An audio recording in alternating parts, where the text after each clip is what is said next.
Not too long ago, I experienced one of those days where everything just clicks into place.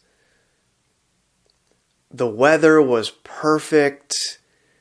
Everyone that I was interacting with was in a great mood, laughing, and we just enjoyed our time together. And then I was driving home, still riding this wavelength, and I was just in a state of contemplation and appreciation for everything that I was experiencing. I was looking at the way that the light was reflecting off of the trees, feeling the breeze in the air. Well, of course, where else would the breeze be? I'm not sure why I said it like that, but I was feeling alive. And I was just overwhelmed with a sense of gratitude for even being able to catch a glimpse of what it means to be alive. Surely this is how every day is supposed to be. And so I was in this state of contemplation, and then it happened. Of course, I'm driving, so I'm feeling what I'm feeling and experiencing what I'm experiencing, but I'm still paying attention to what's going on around me. And I see up ahead, I'm coming around a curve. It curves from left to right, and there's a car waiting to pull out onto the road. And there was a lot of traffic coming in the lane going the opposite direction that I was going. And I'm getting closer and closer to where this car is stopped at a stoplight, or I guess it was a stop sign.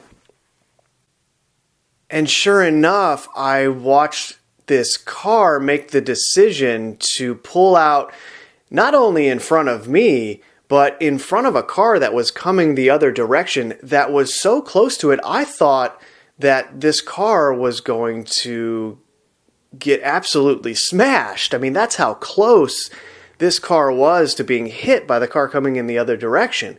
And I just sort of let out a gasp, It was one of those situations where you go, and so then I see the car get past the other one, and then all of a sudden now I'm the one who has to slam on their brakes because I'm going to rear end this car if I don't slow down immediately.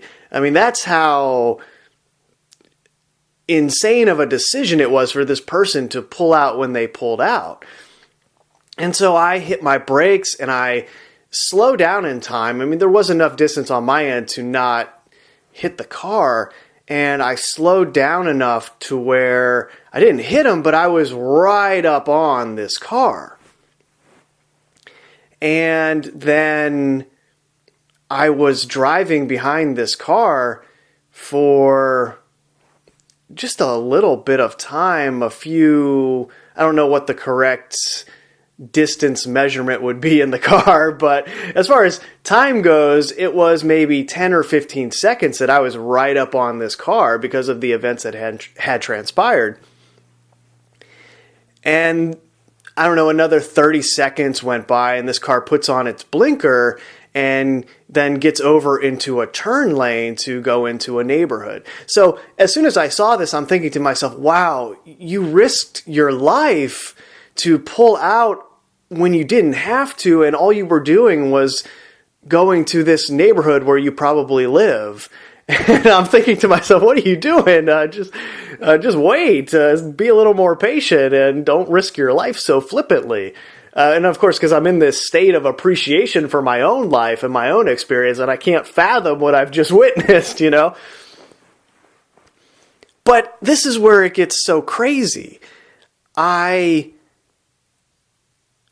start to go around this car a little bit because there's space in the middle of the road as the turn lane split off into the neighborhood, and I look over just to get an idea of who it was, and maybe there would be some explanation based on who the driver was. Maybe it would be some teenager, and I'd say, oh yeah, I remember when I was a teenager and just acted in ways similar to that without a care in the world and without any sort of larger understanding of the gravity of certain situations and how my actions might affect those situations. So I look over and it's just a middle-aged man, and all I see is this guy put his hand up and give me the middle finger. He flipped me off. And I'm sitting there going, what? I couldn't believe it.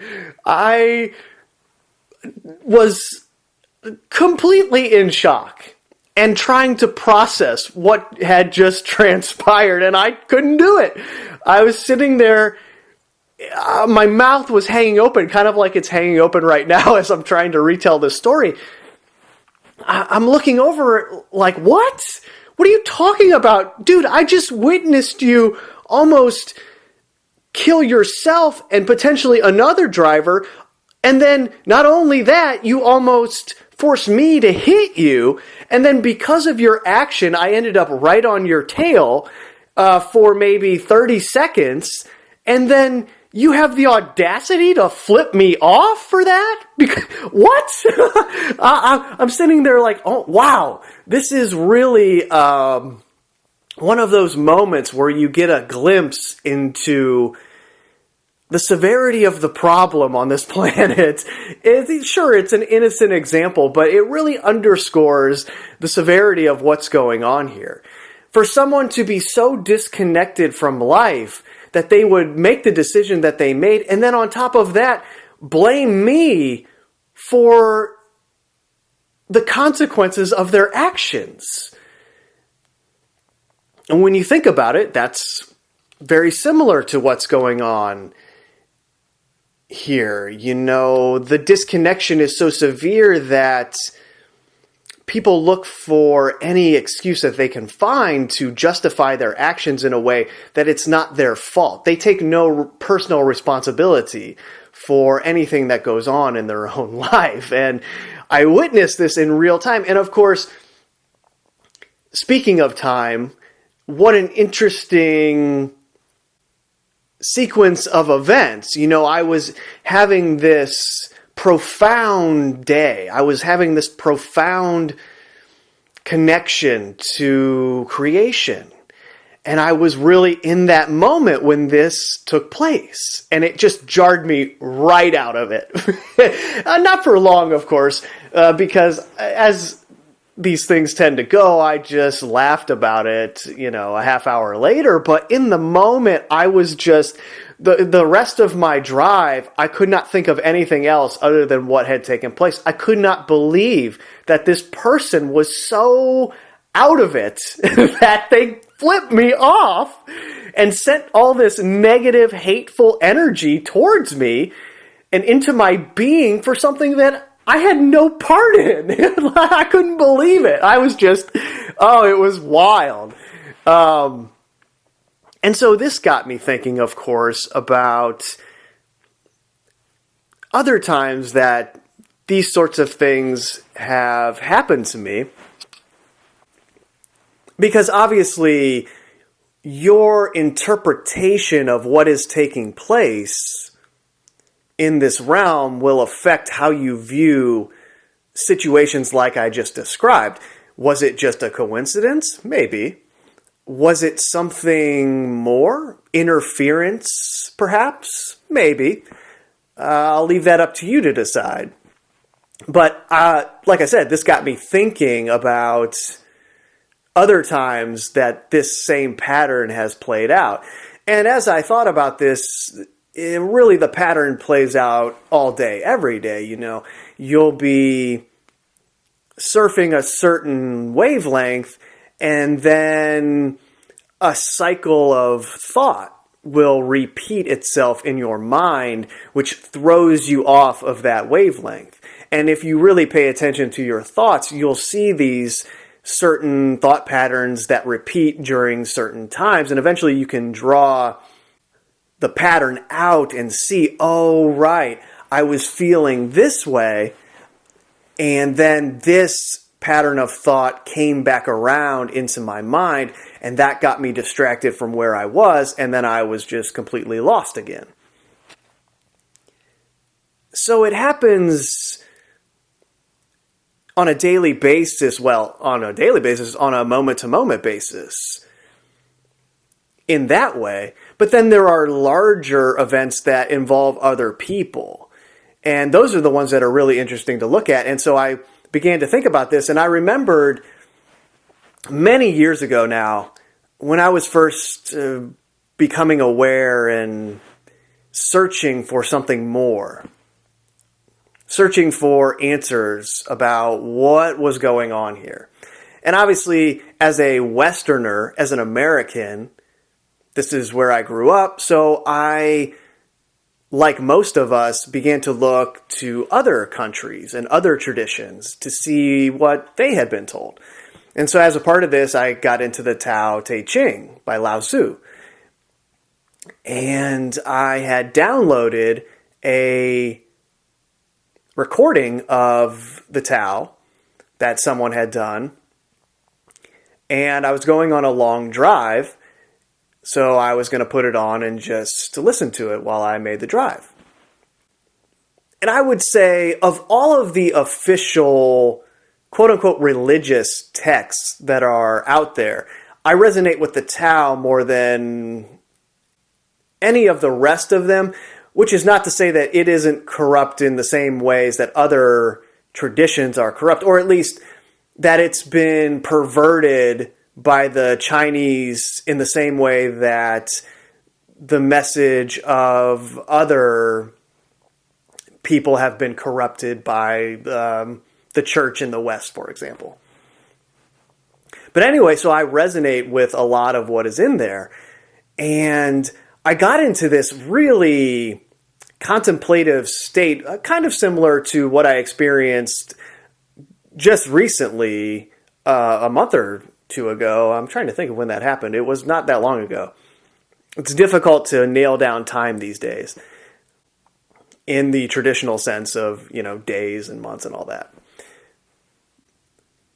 But anyway, I was in a similar state, not the same, obviously, because my awareness was so different from what it is now, but it was similar. I was just in a very contemplative state. And I'll never forget, I was going through West Virginia, and all of a sudden I see the lights in my rearview mirror, and I see a cop pulling up behind me, and I say, oh, great, I'm getting pulled over.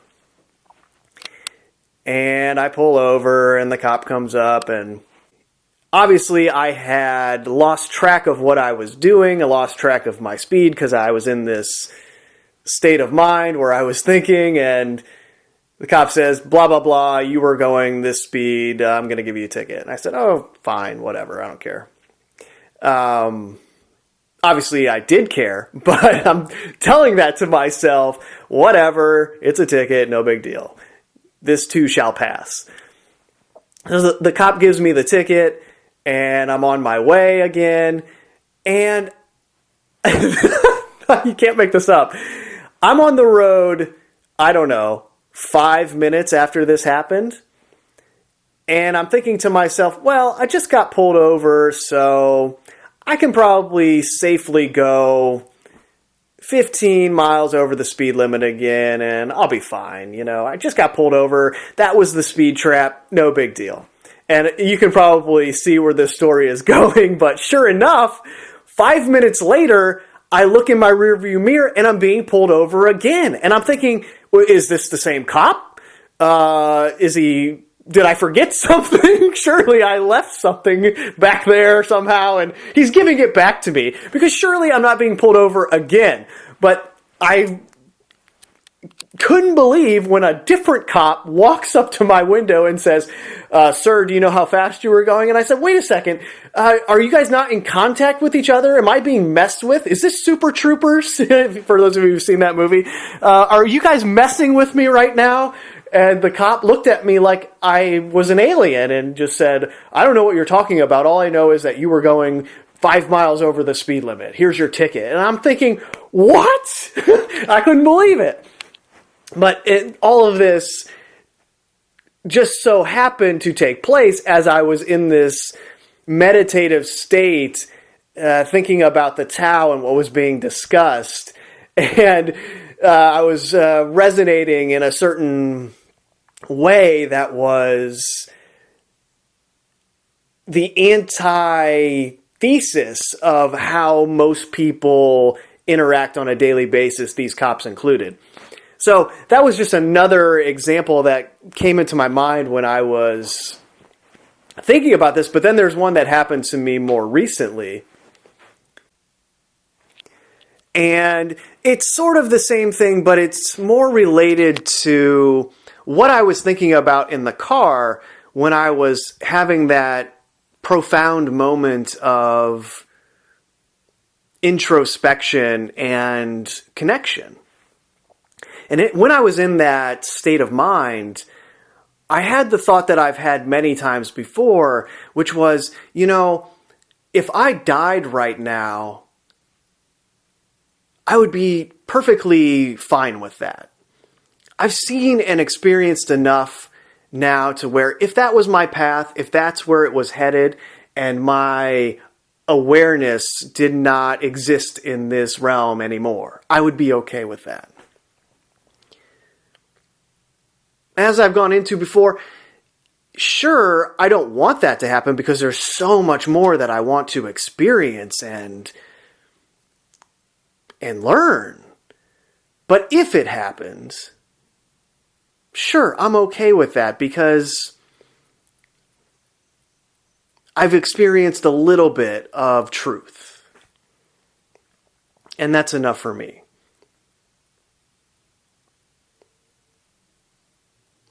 Obviously, it's one thing to say that and think that, and it's a completely different thing to be on the brink of that actually taking place and maintaining that same mentality, because obviously our physical bodies and our organism in general has what is referred to as the flight or fight survival mechanism. We have this innate yearning to survive. And so when you're placed in a situation where you could potentially not survive, well, that kicks in.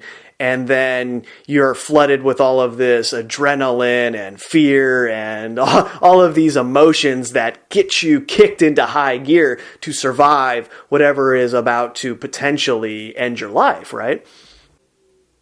So what I'm getting at here is I'm not trying to say that if someone stuck a gun in my face that I would sit there and be like, oh yeah, it's been a pretty good experience. I'm okay with life ending right now. Of course, that would be in the back of my mind, but then there would also be that survival instinct that was thinking things like run, or whatever the case may be given the situation. And so this is the experience that I had, in the sense that I got on a plane for the first time in many, many years. It had been 7 or 8 years since I had taken a plane ride. How do you even say that? I don't even know how to say it. I was going to say plane ride. A plane flight? I don't even know. Anyway, so I get on the plane. And of course, I've flown before, so I know what to expect somewhat. It was just one of those things that was a hazy memory because it had taken place so long ago. And I get on the plane and go through the whole airport thing before that, and that's a whole another story for a different time. But I get into my seat, and we take off, and we're going up into the air, and eventually we reach the cruising altitude where everything kind of relaxes a little bit. And I just remember having this thought, first of all, when I was up there, I'm thinking to myself, I do not belong here right now. I'm sitting in this literal tin can. It's like being in a can of, an aluminum can, in the sky. And I'm thinking, what are we doing up here? This is so very strange. And just in the sense of like, I'm this person that is on the ground on the earth, and now all of a sudden I'm just totally removed from that. And I'm thinking to myself, who came up with this? Who even had this idea? This is wild. But all that aside, I thought of this because when you get on a plane, you relinquish your control. Your life is now in the hands of a pilot. And I'm sure a lot of it is done by computers now, but still, your life is in the hands of those who are operating this machine. And so to a certain extent, you have to relinquish control of your own life. And that's kind of a scary thing, right? Unless you're really used to it in that way. But I was not used to that. And it's funny, right? I was talking about this in the context of a story where I was in my car, and people will tell you, well, hey, it's much more dangerous on a daily basis to ride in a car than it is to be on a plane. People die every day on the road, and sure, that's true. But the difference is, like I was saying in my story, I'm in control of the car, and I can react in real time and have control of my own destiny.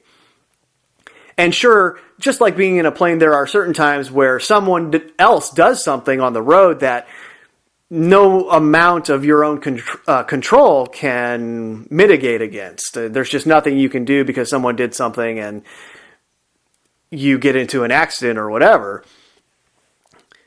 But if you're a good driver, you can really take control of your own life and protect yourself and drive defensively and all that. So that's my point, is when you get into a plane, you relinquish that element of control. And I experienced this in real time. And I'll be honest, as a certain amount of terror, I really don't like to fly. I'm not sure what that's about. I've never really been one to be a thrill seeker in that way. So I was never a huge fan of roller coasters, or, I've never jumped out of a plane or anything like that. So I've never had the drive to do something like that. So I guess, just the part of flying where at certain times you can have your stomach drop in the same way that it does on roller coasters or anything like that. I'm not a big fan of that. So that's part of why I don't like to fly. But the other part is just the control factor that I'm talking about here. I don't like to give up control of my own life in that way. And then I had the aha moment when I was thinking about all of this. And the aha moment was, well, this is the exact same thing that you are going through on a daily basis when it comes to your very existence within reality. You see, deep down, you know that there is an element of control here that is interfering with each and every one of us's ability to connect with creation. The problem is, due to all of our programming and mind control, we develop a personality that doesn't want to give up control of the experience of the body. And so as a result, you hold on to all of these cycles of behavior and thoughts that will knock you out of any of those connected moments. The epiphany was that in order to reach that state that you are seeking, you have to let go. In the same way that you stepped onto that plane and you had to let go of control of your own life for the moments that you were on the flight. Obviously, this is a metaphor, but it's the same thing. Letting go is a very difficult thing in this reality. Due to all of the programming and mind control that we are exposed to, and how we develop this personality, what many refer to as that E word, that idea of yourself that disconnects you from everything around you, that illusory personality that would pick its hand up and flip somebody off and say, "Forget you, man," when they didn't even do anything to deserve that. And so you have to let go of any sort of attachment to the part of you that wants to say, what is wrong with that person, right? Well, that person is suffering from the same mind control that you are suffering from.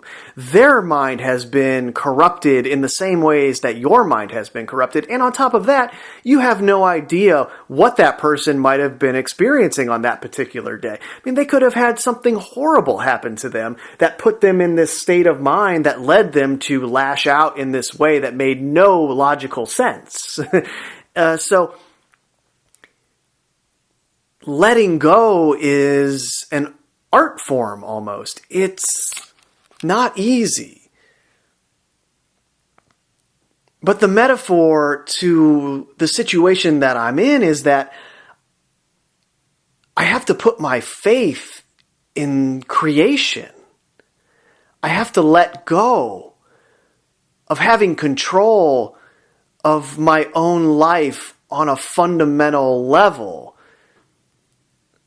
And this is what I mean when I say it's very similar to letting go of your life when you step on a plane.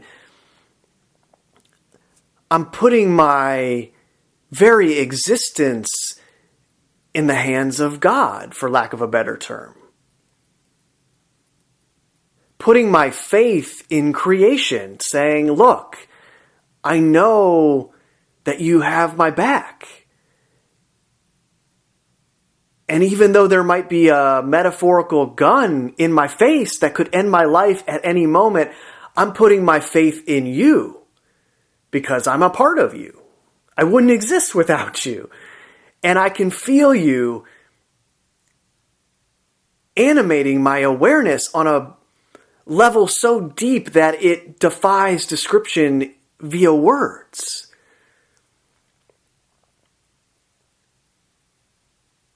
And so this is what I will put my faith in. And that is so difficult to do. It's so difficult to let go in that way. And this is why people that I talk to on a daily basis from time to time, they don't understand my philosophy. They don't understand how I'm existing in the world. They don't understand my thought process or any of the actions that I take. They can't wrap their mind around why I say the things that I say and I do the things that I do. They're just not in that space where they're capable of understanding it yet. I had somebody say to me not too long ago, how are you in a good mood all the time? Always. And I had to stop them and say, well, look, I have moments all the time where I'm in a bad mood, as it were, where something happens to me and it puts me in this place where, I get mad. And I'm like, what's that about? And, the example I gave in the car was a perfect anecdote along those lines. Yeah, when that person did that to me, I was sitting there to myself like, what is this about? Come on. But I explained to them that in the best way I could. Well, I'll explain it now in the way that it is, and just know that I didn't say it like this. I put it in a way that would not lose them, if you get what I'm saying. I said that I don't seek anything out. I'm not looking for anything. all I'm looking for is the truth in my own experience. I just want to embrace and embody the truth, whatever that truth may be. So I'm not placing any of my own illusory interpretations on what that truth is. I'm just seeking to experience it. And therefore, I cannot plan any sort of outcome about where my life is going or what I'm going to be doing or how it's going to look. I can't plan how I want my life to look if I am embracing the truth in this way, because my mind, as small as it is not capable of seeing the full scope of what is going on. Sure, you can catch glimpses here and there, but I'm not capable of seeing the full scope in the way that the larger mind is. So I have to put my faith in the larger mind to help coordinate things around me, to lead me along the path where I find the truth. And this is a very difficult mentality to maintain, a very difficult state of being to maintain, because everything in our reality supports strategizing and planning and structuralizing your life in routines and everything that goes along with that, which is not to say that I don't have my own little routines and my own little structures here and there, but I do my best to limit them in the way that they affect my larger worldview, my larger interpretation of what is going on, and as a result, my larger state of being and how I'm interacting with everyone around me. And so from the outside, it seems like, well, you're just always in a good mood, but it's more that I've just, to a certain extent, let go of control of my own life, and I'm saying this right now, and somebody who is an adherent to certain religions would say the exact same thing. They would say, yes, I've given my life over to this. So it's not a foreign concept, but hopefully you can see it's a different thing altogether when it's the truth, right? Because you can get into all sorts of ways how giving your life, giving your awareness over to something that has been presented to you in the way that religion presents it to you, well, that could have a lot of detrimental effects in the long run as it relates to this larger system and everything that goes along with that. But I was thinking about it, and it's a lot like the scene at the end of Indiana Jones and the Last Crusade. And yes, of course, I know who directed that movie and who was behind it. However, that doesn't mean that there aren't poignant, true moments in film that are depicted. And this is one that's always stuck with me. And it's at the very end of the movie where Indiana Jones, played by Harrison Ford, he's going through the various traps that have been set up by those who were protecting the Holy Grail. And he gets to the last one, which is leap of faith. And as he's looking in his dad's journal, all he sees is someone with the Grail in their hands, apparently walking on the air. And he has this moment of realization where he just says, oh my gosh, it's a leap of faith. Because he's staring across a big chasm, what looks like a canyon with nothing below it. And he's looking across at another door thinking, how am I supposed to get to this door? There's nothing here.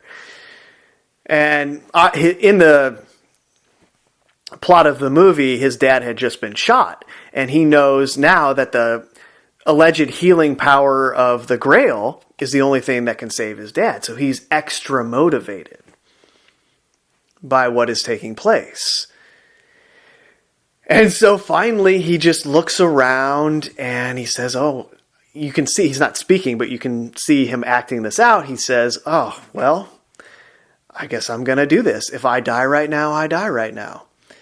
And he puts his hand on his heart and he slows his breathing and he closes his eyes and he sticks his foot out and he takes the leap of faith.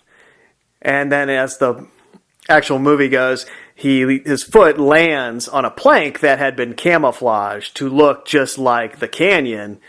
And then he walks across into the door and, finds the Holy Grail. That's sort of what it's like, At a certain point, you have to take that leap of faith. And it's a little scary, sure, but the alternative is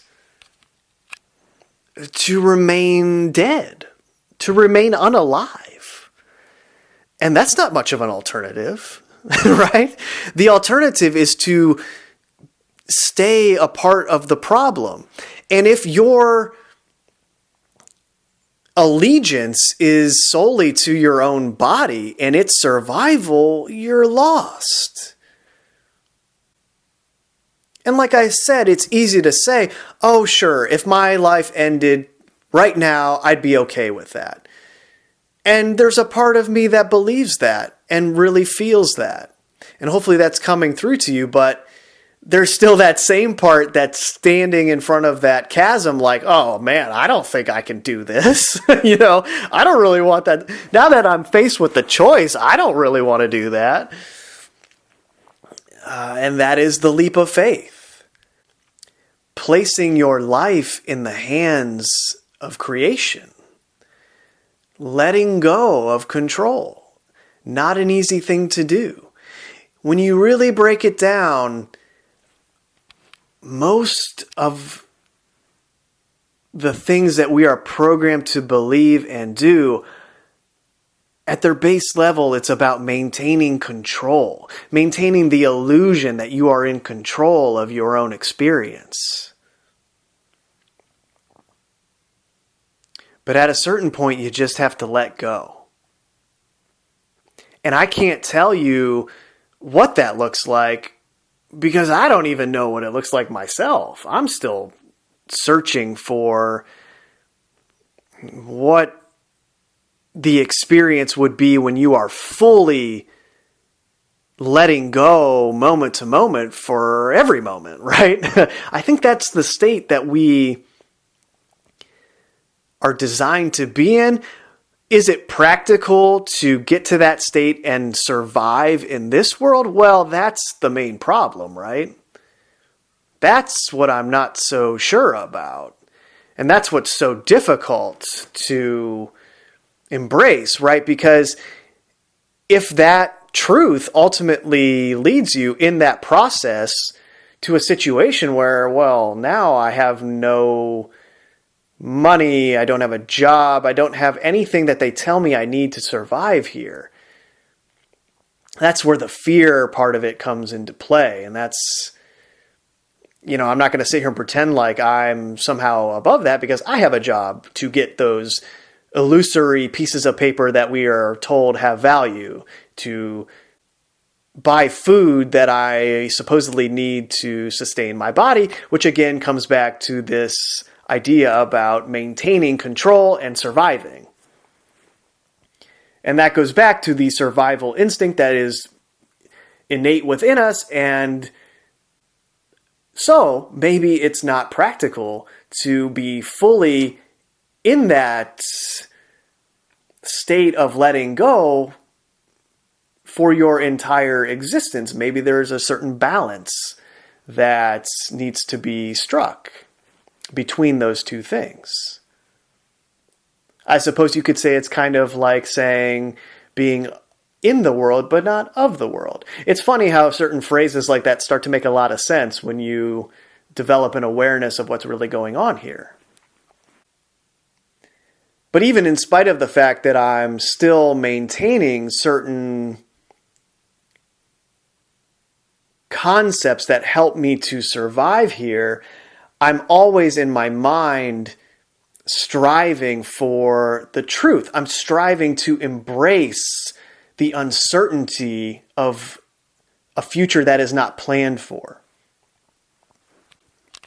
Living moment to moment, embracing each and every minute, second that I'm aware. And as these things tend to go, as I alluded to earlier, I will end this recording and then I'll go about my daily business, and there will be thoughts and there will be events that jolt me right out of this.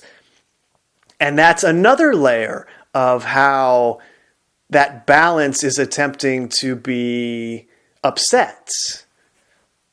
In the same way that you do it to yourself, speaking on the mundane things like food, water, shelter, and maintaining those things to maintain the illusion of you having some sort of control over your survival.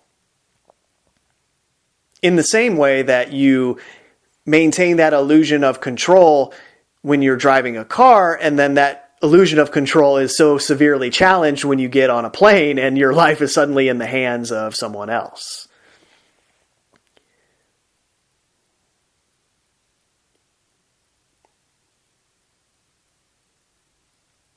And so for me, in my own experience, that was something that I went through that provided me with a metaphor that I could use and draw from to apply to my pursuit of an authentic existence that is in symbiosis with how we were originally designed to interact with this creation. That's the only thing that I'm seeking, if you can say that I'm seeking anything in general, because obviously if I was in that state all of the time, I would not seek anything. I would just know what is true. And that would be my very existence, right? And that's the place that we're all, I think, deep down searching for. And we are given all sorts of replacements along those lines. But saying what I'm saying right now is easy. It's not until you're faced with the actual decision to take that leap of faith that you find out what you're really made of. And the beauty of that situation is that no one can hold your hand in that moment. It's a solitary thing. That's not to say that people can't help you along the way. There have been many people who have helped me get to the place that I'm in now. But ultimately, you're on your own. When it comes to taking that big step out and dropping down. That's a whole different thing that no one can hold your hand through. The only thing anybody can do is just give you encouragement and say, yeah, man, take that leap of faith. It's worth it. Let go.